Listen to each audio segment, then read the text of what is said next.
যেই সমস্ত বাউলরা রাতের বেলা বিভিন্ন নায়কদের বিভিন্ন গায়কদের রাতের খেলার সঙ্গী হয়, বিশ্বব্যাপী এবং সারা দেশে ভাইরাল যিনি হাফেজ থেকে টিকটকার, আপনারা আমার সাথে অনেক আগেও দেখেছেন তাকে। ওনাকে ক্ষমা করে দেন ভাই, তাহলে আপনি ছেড়ে দিবেন সব ভাই। আমি সব চাইতে ভাই, রাত্র ভাই, কালকে সকালে ভাই আমি শার্ট প্যান্ট সব পুরালাম ভাই, আমি সুলবুল ভাইকে ঢেলাবো ভাই, আমার ভালো লাগে না, শান্তি লাগে না। আমি আগের থেকে মানে মনের ভিতরে অশান্তি লাগতেছে, জ্বলতেছে শরীর ভাই। এই যে এলাকাতে হুমকি দেয়, আগে মানুষ দেখলে সালাম দিতে দুঃখে কলজা ফাইটা যায় যে কি করলাম। আসসালামু আলাইকুম প্রিয় দর্শক, সবাই কেমন আছেন? আশা করি ভালো আছেন। দর্শক শ্রোতা, এই যে আমার পাশে যেই ভাইকে দেখতে পাচ্ছেন, এই ভাই একজন বড় আলেম এবং অনেক বড় একজন বক্তা। সে কিন্তু যখন সে ওয়াজের মাঠে যেত তখন কিন্তু মানুষ বলতো প্রধান বক্তার আগমন, শুভেচ্ছা, স্বাগতম।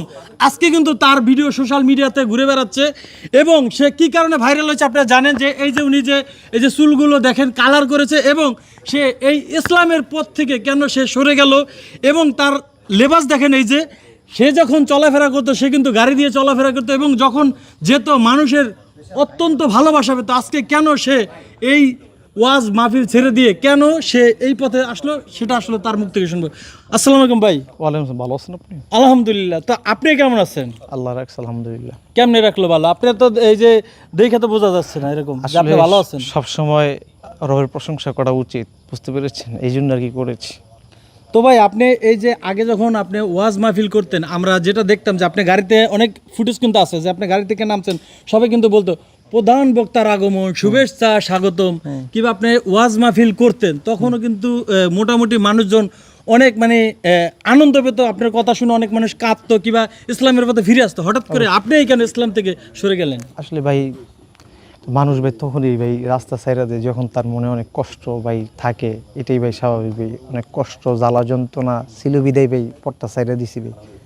আসলে কি কষ্ট আপনার মনের ভিতরে যদি একটু বলতেন? আছে কম বেশি তো পারিবারিক। তো আমরা আসলে সোশ্যাল মিডিয়ায় দেখতে পেরেছি যে একটা মেয়ের সাথে আপনার সম্পর্ক হয়েছিল, সেই মেয়েটি টিকটক করতো, সেই মেয়েটি কি নাকি আপনার সেই মেয়েটির কারণে নাকি আপনি আসছেন? আসলে দেখেন এখন সোশ্যাল মিডিয়া যারা আছেন আপনারা তো চাইবেন যে ভিডিও হিট করার লাগা মাইয়া লাগায় আরও কত কিছু লাগায়, কিন্তু মূলত কোনো মেয়ের সাথে আমার কোনো সম্পর্ক নাই। 2 দিন ধরে সোশ্যাল মিডিয়া দেখতে কি সাইমা না কি জানি, ওই সাইমা টাইমা কেউ চিনি না। কারণ কথা বুঝছেন, কারণ মনে করেন আসলে বয়স আমার অল্প, লেখাপড়া করেছি মোটামুটি ভালো। আপনার এখন বর্তমান বয়স কত? বর্তমান বয়স 24-25 আপনার পুরো নামটা বলেন। আমার নাম ওমর ফারুক আল আজমি। তো মনে করেন আসলে আর কি লাইফে হয়তো আমি বলতে চাচ্ছি না এই মুহূর্তে যে যাই করেছি আর কি, ওয়াজ করেছি যত বছর বা মানুষ। কতদিন আপনি এই যে ওয়াজ মাহফিল করেছেন, কতদিন টোটাল?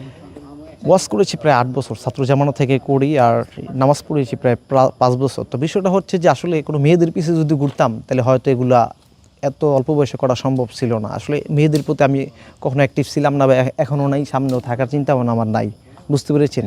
তো আসলে এই ভিউ বা কন্টেন্ট বাড়ানোর জন্য এই বিষয়টা যারা করছে আমি খুবই দুঃখিত ভাই। কারণ আমরা আরেকটা জিনিস জানতে পারলাম, আপনি বলছেন যে নায়ক হতে চাই, আমি অভিনয় করতে চাই, এটা আসলে কতটা সত্যি? আসলে দেখেন, যেহেতু ইসলামী অঙ্গন ওয়াজ মাহফিল এবং মসজিদ মাদ্রাসা ছেড়ে দিয়েছি, আর মনের দুঃখ কষ্টে যেহেতু এখন অন্য একটা লাইনে চলে আসছি, সেই ক্ষেত্রে আসলে মনের অজান্তে বা কি বলে আপনার মানসিক ডিপ্রেশনে বা আপনার কি বলে নির্যাতনের কারণে আমি একটা কথা বলতেই পারি। আচ্ছা, এমন কি যে আপনি আগে ওয়াজ মাহফিলে যখন আপনি অনেক মানে পাইতেন, মানে দাওয়াত পাইতেন, এখন কি একবার দাওয়াত বন্ধ হয়ে গেছে, এই কারণে কি আপনি চলে আসছেন? দাওয়াত বন্ধ হয় নাই, এখনো প্রত্যেক সপ্তাহে আপনার কি বলবো প্রতিদিন না হলে 30-40টা ফোন আসে, কিন্তু আমি এখন বলি যে আসলে দাওয়াত কোনোভাবে রাখা সম্ভব না, আমি আর মাহফিল টাফিল করতেছি না। আর মোটামুটি আপনি জানেন যে আমার যে ডিপ্রেশনের কারণে বা মানসিক কিছু প্রবলেম থাকার কারণে সারা দেশে যে একটা বিষয় ছড়াইছে, আমি মনে করি যে এতে আমি খুবই দুঃখিত ভাই। তো এই যে আপনার ফ্যামিলি আসলে বাবা মা তো আছে, হ্যাঁ অবশ্যই, তারা আত্মীয় স্বজন তারা আপনাকে কিভাবে দেখছে? তারা আমাকে দেখছে কিভাবে?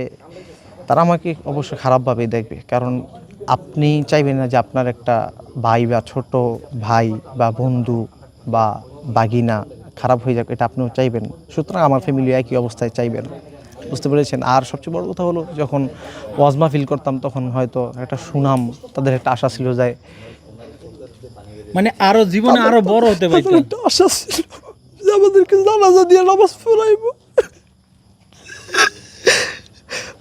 এখন তারা হয়তো আফসোস করে যে কি থেকে কি হয়ে গেল।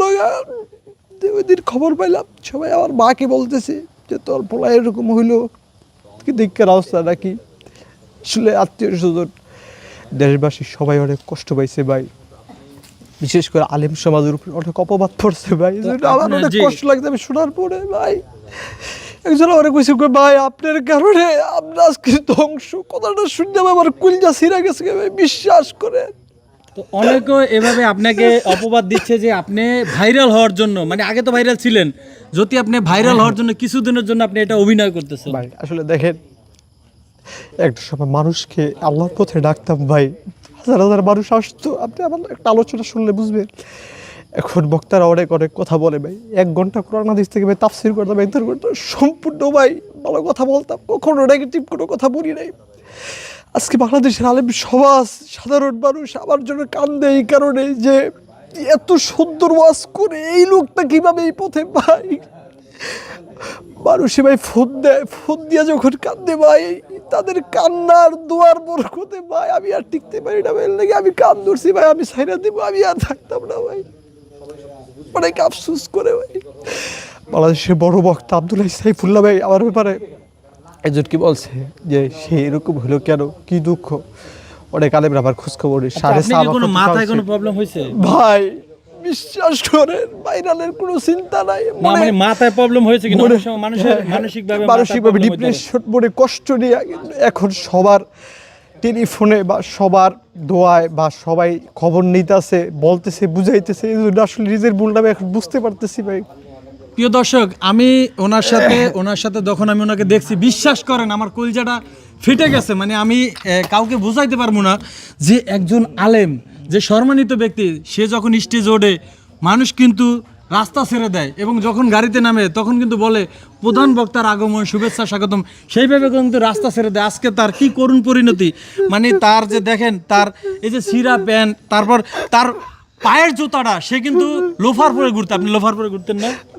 দামি দামি জামা কাপড় পরতাম, দামি দামি জামা কাপড় পরে। তো এই যে উনি যেই জামাটা পরেছে, মানে এটা পরার কথা না। আচ্ছা, আপনি যখন স্টেজে প্রোগ্রাম করতেন আপনাকে মানুষ কিরকম দিত ভাই? দেখেন আসলে আল্লাহ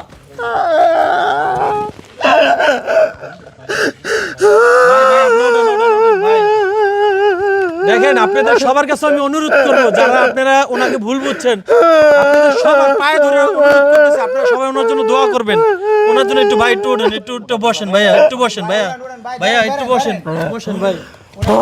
ভাই আমি ভুল করছি ভাই, আমি একজন গুনাহগার বান্দা, আমি ওরকম কিছু না, আমি কিন্তু কোরআন হাদিসের ওরকম কিছু বুঝি না। আল্লাহ পাক তাকে কিন্তু এই যে কোরআন হাদিস থেকে কিন্তু অনেক কিছু দিয়েছে। আজকে বুকটা ফেটে যাচ্ছে, মানে এত কষ্ট হচ্ছে, মানে এতটা কষ্ট হচ্ছে। একটা মানুষ এভাবে কিন্তু কাঁদতে পারে না। আপনারা হয়তো মনে অনেকে বলতে পারেন যে অভিনয় করে, অভিনয় কিন্তু মানুষ এভাবে অভিনয় না। আপনারা সবাই একটু দোয়া করেন ওনার জন্য, যেন উনি ওনার আগের জায়গায় যেন উনি ফিরে আসে। আমরাও চাই উনি আবার আগের মতো এভাবে রোয়াজ করে। আর আমি কি বলবো, মানে আমি আমার কলিজাটা ফেটে যাচ্ছে।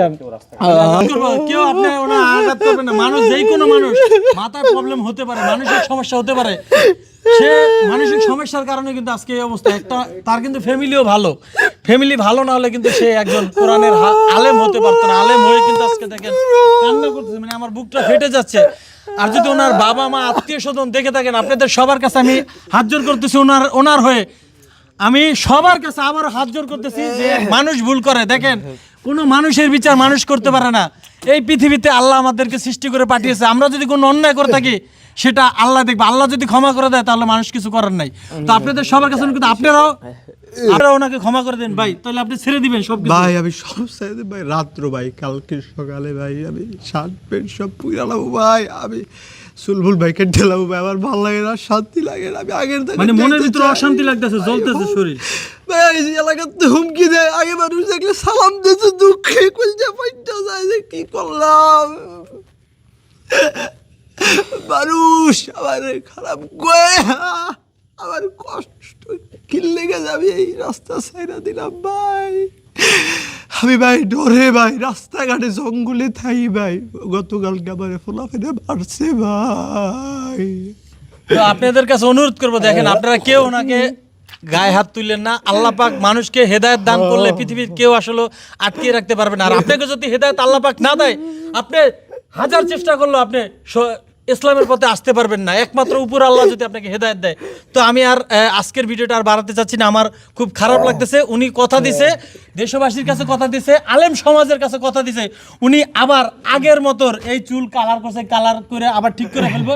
আগের মতো চুল কেটে যেরকম ছিল আগে, আলেম যেভাবে উনি ছিল ঠিক সেভাবে পায়জামা পাঞ্জাবি পরে ঠিক আগের মতো সে ইসলামের পথে ফিরে আসবে, কথা দিচ্ছে। ওনাকে যদি আল্লাহ ক্ষমা করে দেয়, আমরা আশা করবো আপনারাও ওনাকে ক্ষমা করে দেবেন। ওনার জন্য সবাই দোয়া করবে, ভিডিওটা শেয়ার করে দেবেন। সবাই ভালো থাকবেন, সুস্থ থাকবেন, সুস্থ থাকবেন। আসসালামু আলাইকুম ওয়া রাহমাতুল্লাহি ওয়া বারাকাতুহু।